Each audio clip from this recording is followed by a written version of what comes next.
Здравейте! Целта на този кратък запис е да ви запозная с един материал за работа с деца, който е свързан с буквите и с азбуката. Той е част от материали, които създава Ясен Николов, свързани с Фондация Деца на България. Фондация Деца на България работи с училищата в България, с детските градини, с децата, с читалищата също за превенция на неправилно поведение и работа с децата за събуждане на доброто от тях, на интелигентност и на желание да правят добро.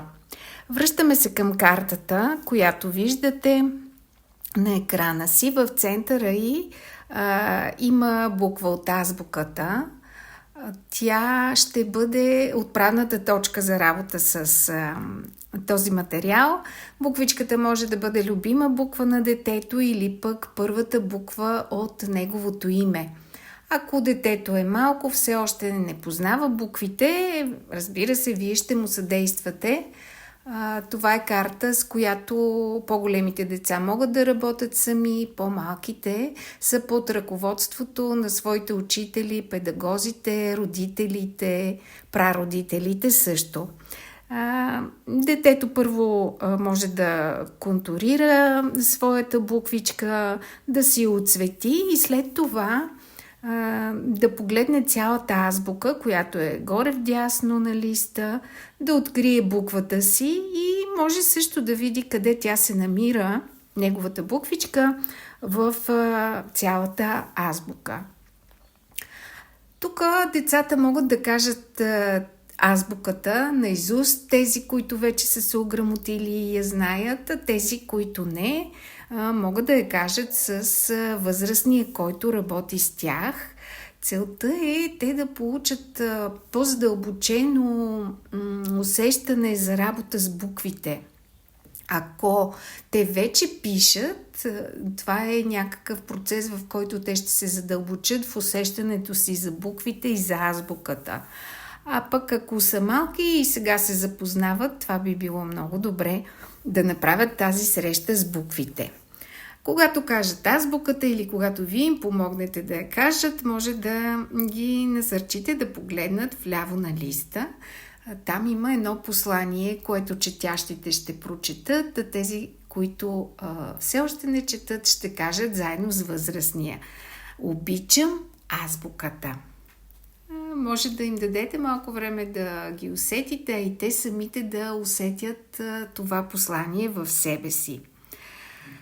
След като сме стигнали до тук, можем да преминем към картата на България, която е малко вляво над буквата в центъра, и да ги попитате дали те знаят какво е това, ако не знаят да им обясните и след това да отбележат на картата с точка или с каквото решите, да отбележат свои любими места на картата на България. Любим град, родния си град или село, любими места, свързани с техни пътешествия или пък места, на които имат роднини, дядовци, баби, лели, чичовци и така да си помислят за всички свои роднини, които се намират на определени места на картата на България и да си отбележат. Под буквичката има една малка мисловна карта с любими думи.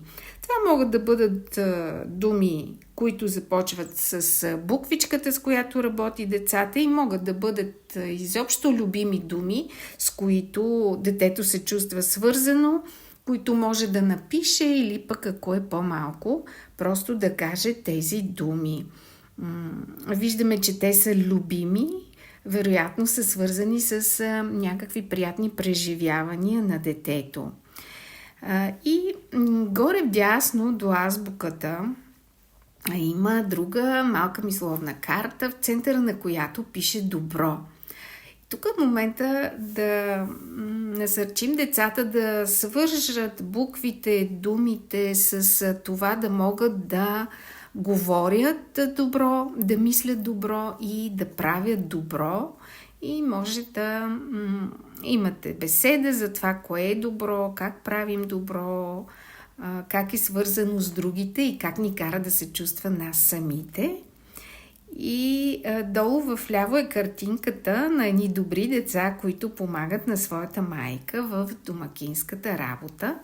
Тук също децата могат да споделят те как са добри вкъщи, как помагат на своите родители, на баща си, на майка си, на дядо си и баба си.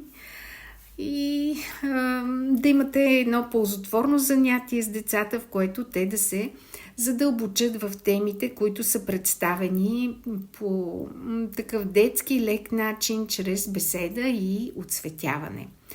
Ако желаете да обсъдите с нас някаква тема, която е актуална за вас, за вашето дете, или пък вие сте педагог и е свързано с работата ви, пишете ни, ние ще ви съдействаме с радост. Аз се казвам Мария Иванова и съм доброволец в Фондация Деца на България. Успех!